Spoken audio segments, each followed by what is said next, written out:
Eastern DRC and the challenges of security in Eastern DRC. This is a collective concern of us as a region. The heads of state did take a decision that EAC must provide leadership in sorting out the challenges in Eastern DRC, especially after DRC joined the EAC. The good news, the positive news, is that the last 1 month has seen a lot of positive development around the challenge of security in Eastern DRC. We now have, joining the Kenyan forces that have been there for the last almost 5-6 months, Burundi have now come in, Uganda have now come in, and forces also possibly from Angola have come to support the whole effort of stabilizing Eastern DRC, providing security for especially vulnerable people, ensuring that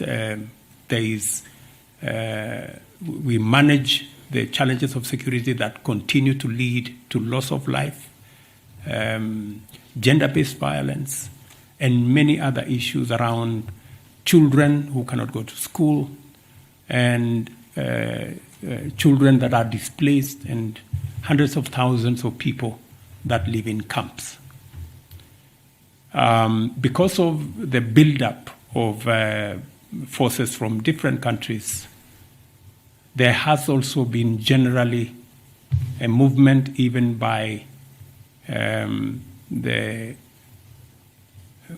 armed groups in Eastern DRC to respect the cessation of hostilities, to also abide by the cantonment areas.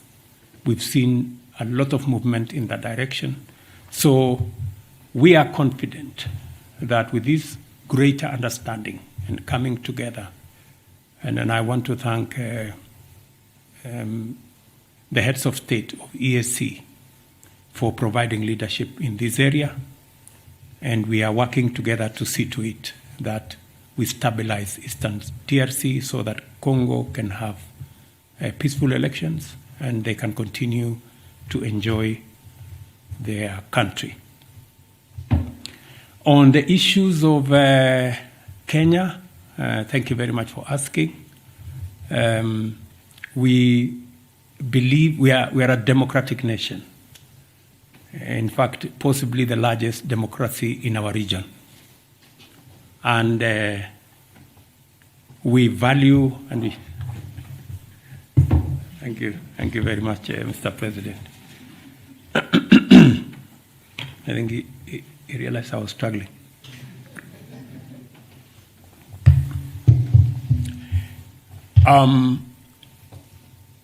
As I said, we are a democratic country. We went into elections in August last year. Highly competitive election, very peaceful election, the best acclaimed outcome ever, an election that dealt a big blow to ethnicity, that election was devoid of any ethnic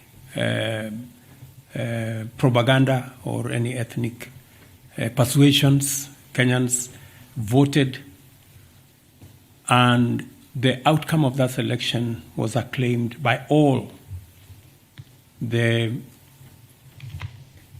people who went through that journey with us, including observers, both domestic and also foreign.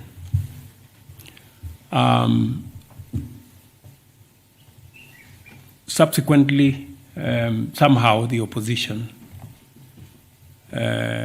after 5 months, decided to make a claim that they were told by a whistleblower that possibly the results were different.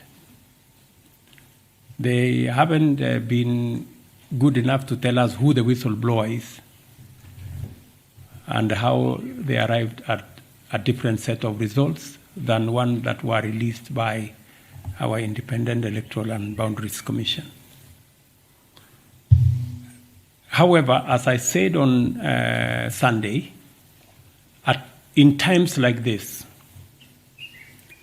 it is not a question of who is right and who is wrong. In times like this, you have to put your house in order.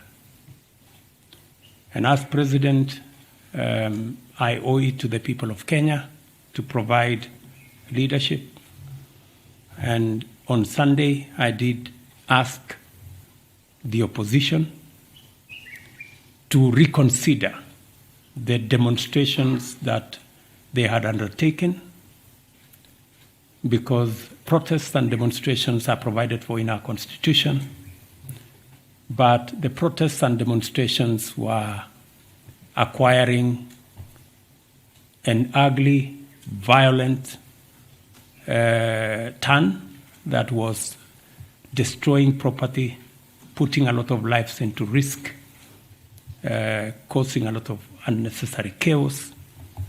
And it was time for them to reconsider those demonstrations. I did offer them that whatever issues that they had, there was democratic, constitutional, legal channels of raising those issues using the platform of Parliament in a bipartisan manner. And that is the offer I made to the opposition. You asked me a direct question whether there will be a handshake because of this situation. I want to tell you there will be no handshake. But there will be an engagement in Parliament on the issues that have been raised. Those that Parliament can resolve, they will be resolved. And when I say there will be no handshake, I know that there is a context, like we were being told here, please have a handshake. Unfortunately for us in Kenya, a handshake has a different connotation. And that is the one that I am talking about.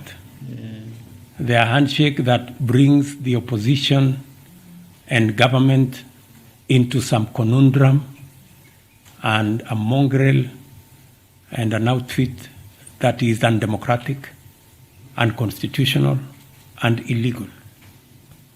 We are a democracy.